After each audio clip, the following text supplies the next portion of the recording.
Lytudiep greets everyone, wishing everyone a peaceful new day. Nee can go to school, can stay with James, and live her happy days with them. It was heartbreaking to see Nee's grandmother looking for her and taking her back. The sadness in Diep's heart was nothing more painful. She thought she could have a happier and better future, but things did not happen like that. Today, let's see Nee and Diep's joy together.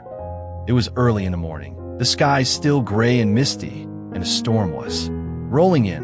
Diep gently held little Nee's hand as they stepped out of the house on their way to school.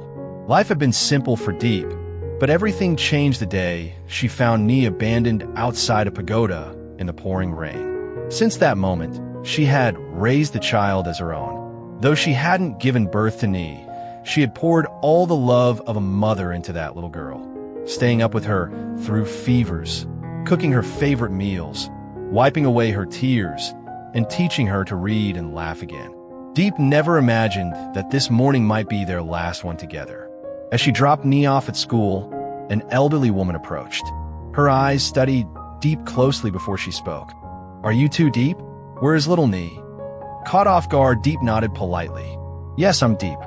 Nee's at school. May I ask who you are?" "I'm Nee's grandmother," the woman replied, her voice both heavy and determined. "I've come to take her home." The word struck Diep like a lightning bolt.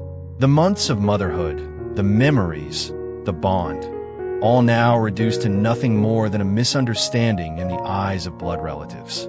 She tried to keep calm and invited the woman into a nearby cafe to talk. As the rain fell gently outside, Diep ordered 2 lemon teas. Her hands trembled as the woman explained her story. At the time Nee was found and taken in, their family had been dealing with tragedy. Though the police had notified them, they weren't able to come and claim Nee due to family matters.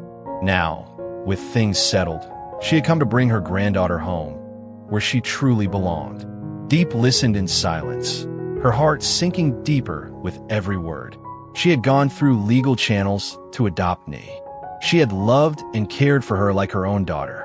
But now, none of it seemed to matter. You know the saying, the grandmother said firmly, "Blood is thicker than water." No matter how much you love her, you're not her family. Diep held back tears. She didn't want to argue or fight. She didn't want a child to be caught in a custody battle like an object. All she wanted was more time. "Just one more day. Please, just one day," she whispered. "Let me say goodbye properly."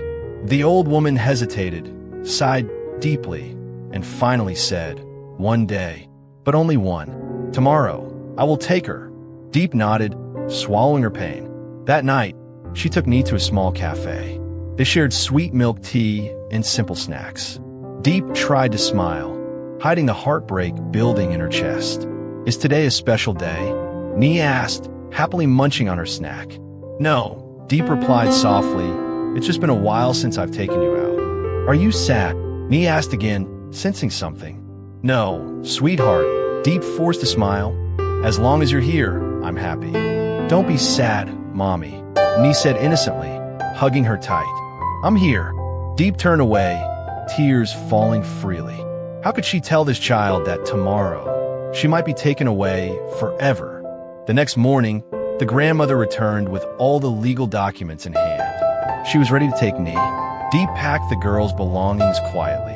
Her clothes, her favorite toy, even the little knitted scarf she'd made herself. Nee looked on, confused. But when the grandmother reached out and said, "Come, darling, let's go home," Nee clung tightly to Diep and cried, "I don't want to go. I want to stay with Mommy. She's my mommy." That one word, "mommy," hit everyone in the room like a wave. The grandmother paused. She looked at the tearful child, then at Diep, whose eyes were swollen from crying all night. And then, something unexpected happened. The grandmother placed a gentle hand on Diep's shoulder and said, "I saw it. I see how she looks at you. She calls you Mommy, not me. Maybe family isn't just about blood. Maybe it's also about love. If you agree, I'll let her stay with you. But please let me visit her sometimes." Diep couldn't believe her ears. Tears streamed down her face as she nodded quickly. "Yes, of course. I promise. I'll raise her like my own. I already have." That afternoon, the sun finally came out after days of rain. Diep and little Nee walked together in the park, hand in hand. Nee ran around joyfully, chasing butterflies, then ran back to hug Diep and whispered, "Mommy, today is the best day ever. Don't be sad anymore, okay?"